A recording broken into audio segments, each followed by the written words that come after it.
मोठा प्रश्न। आमच्या आया बहिणींकडे साधी नजर जरी वाकडी केली तरी आम्ही त्याचा चौरंग करत असू।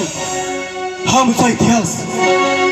त्याच महाराष्ट्रात राज रोज होणारे अत्याचार हे खरंच आमचं स्वराज्य आहे का?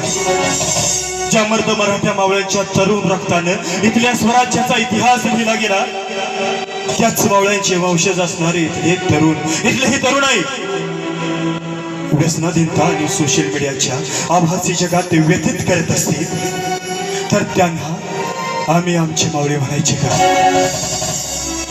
फेसबुकच्या भिंतीच्या भिंती वाचण्यात गुंग असणारे आजचे हे तरुण आहे पुस्तकाकडे वळणार आहे का?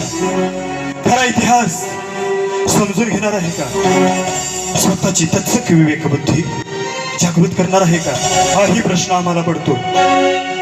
आमच्या स्वराज्य निर्मितीचा इतिहास म्हणजे मावळ्यांच्या रक्ताने पावन झालेल्या गडकोटांचे जे तुम्ही हाल करून ठेवले आहेत ते या डोळ्यांनी पाहत नाहीत।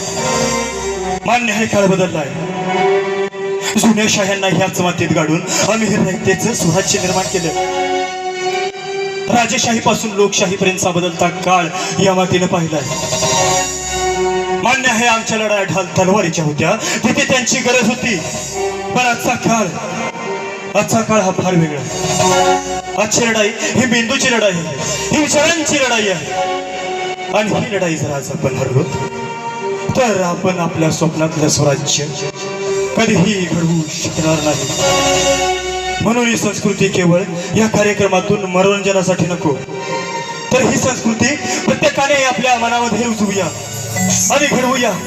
तोच महाराष्ट्र आणि उद्याच्या महाराष्ट्राला देऊया एक वैभवशाली परंपरा। तेव्हाच म्हणता येईल गरजा गरजा महाराष्ट्र माझा, महाराष्ट्र माझा, गरजा गरजा महाराष्ट्र माझा, महाराष्ट्र माझा, गरजा।